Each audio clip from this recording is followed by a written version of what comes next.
All right, ladies and gentlemen, for this homework assignment, you are going to create 4 different variable declarations and then use them inside of string literals. So the 4 variable declarations you need to have are int twice, double, and then string. So you should have something like this at the beginning of your project, at the top of your project. Notice where I'm working as well. I'm above these 2 closing curly braces. So a lot of you are still doing work below this. It's a relatively straightforward assignment, but this is the first time we're doing variable declarations inside of Replit on our own. So I just want to have a brief walkthrough. All right. So this int, it doesn't matter which one you want to do. You got to come up with your own variable names. So I've given you the data types. You got to come up with your own variable names and your own values. The first one's going to be for the favorite number. This int is going to be for the year you're born. This double value is going to be for the average temperature of your destination.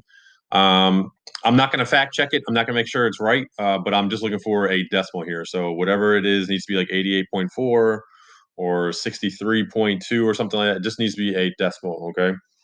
And then you can choose your variable names. And then for the string, you just need to type in what your favorite class is, okay?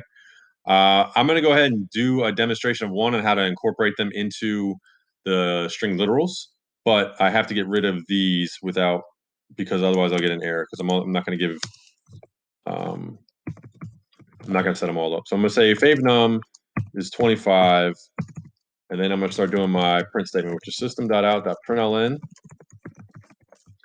and I'm going to have a string literal that says my favorite number is, and I'm going to plug in the variable name for fav number, okay?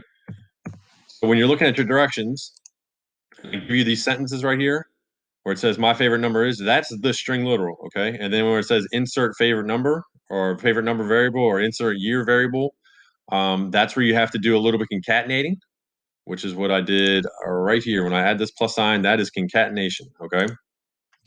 For most of them, they're pretty straightforward. You'll notice that number 2 has 2 different times where you need to concatenate. So it's going to say I was born in, and then you're going to plug in the variable for the year that you were born, and then you're going to concatenate another string literal which makes me, and then what we need to do is insert the variable name and the year 2021. So it would be like 2021 minus year is going to automatically do a calculation to tell me how old I am this year. Okay, you have to concatenate twice. You're going to want to make sure that you check to do this correctly. Okay, I've showed you how to do this a couple times in class, but this is going to be the first time like on your own. But it's still the same. So remember, this is a train car. So up here, this is one train car that we connected to this train car, okay? Which is what I did right here. This is the first part of the string literal. And then here's the second train car that I connected, okay? For number 2, we've got a couple different train cars, okay? We've got one train car that needs to connect to this train car, that needs to connect to this train car, that needs to connect to this train car, okay? So we've got 1, 2, 3, 4 train cars that we need to do, which means we're going to have to concatenate 4 different times, okay? You got to concatenate each time. All right. If you have trouble with that, reach out to me, ask questions. The rest of them are straightforward. But hopefully this video was helpful for the assignment.